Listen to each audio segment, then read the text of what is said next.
As soon as you start doing better than they are, they change the rules of the game. Like, you're never going to win that game, right? Like, you have to develop your own game and say, okay, come and play with us. And part of our problem, I think, is that like and I think as somebody who, like, again, grew up writing in and publishing in the Western space, who grew up in the United States of America, who is like very much conditioned by this like the way that this country operates, the prize here is great, right? Like, if you can make it work here, they're outsized gains, like, depending on who you are, right?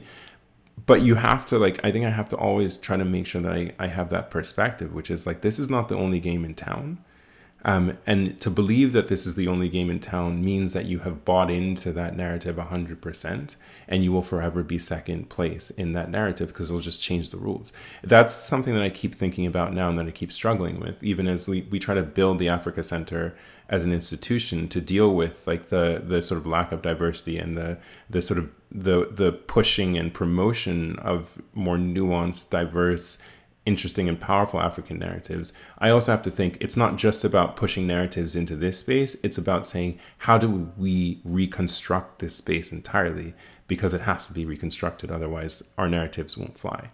That's the project. And it's one that's like not, that's a long-term thing, right? Like you won't, like, in our lifetimes, like, you guys are doing awesome things with the podcast. Like, but I think we also have to think about the amount of time it takes to construct narratives. Again, just, you can tell I think about this all the time. This is like literally all I think about, is that we also forget that the mythology that the West has created for itself is years old, right? We're not talking about 60 years, which is the amount of these sort of like, if we're talking about state formation mythology, like, a lot of our countries are 60 years or less, right? And it takes time for you to build that narrative of self as a nation, if we believe that the nation is the sort of like the entity that we should all be operating by.